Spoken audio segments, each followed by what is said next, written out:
European union LNG gas, liquefied natural gas 2024 లో 16.5 million tons import చేసుకుంది Russia దగ్గర నుంచి. ప్రీవియస్ హై 15.21 మిలియన్ టన్స్ 2022 లో ఇంపోర్ట్ చేసుకుంది. అంటే వార్ స్టార్ట్ అయిన తర్వాత ఇది ఇంపోర్ట్ చేసుకుంటాం మొదలు పెట్టింది. దాన్ని అంటే ద హైయెస్ట్ ని ఎప్పటికప్పుడు ఇదే దాటుకుంటా వస్తుంది. యూరోపియన్ యూనియన్ దాటుకుంటూ వస్తుంది. ఇంకా భారతదేశాన్ని అంటున్నారు సిగ్గుండాలి అని చెప్పి డైరెక్ట్ చెప్తున్నారు మన వాళ్ళు. ఇంకా క్లియర్ గా మన వాళ్ళు యూరోపియన్ యూనియన్ కాదు, అమెరికా కూడా ట్రేడ్ చేస్తుంది రష్యాతో.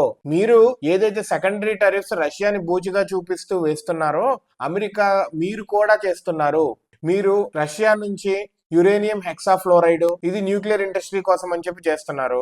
ఇంకా ఎలక్ట్రికల్ వెహికల్స్ కోసం అని చెప్పి పెలాడియం ఇంపోర్ట్ చేసుకుంటున్నారు. ఇంకా ఫెర్టిలైజర్స్, ఇంకా రకరకాల కెమికల్స్ ఇవన్నీ రష్యా నుంచి మీరే అమెరికానే చేసుకుంటుంది. ఇంకా అమెరికా వేరే కంట్రీస్ అన్ని ఇంపోర్ట్ చేసుకుంటుందని చేసే హక్కు మీకు అసలు ఎక్కడుందరా పిచ్చిన వల్లారా అని చెప్పి చెంప దెబ్బ కొట్టింది ట్రంప్ కి.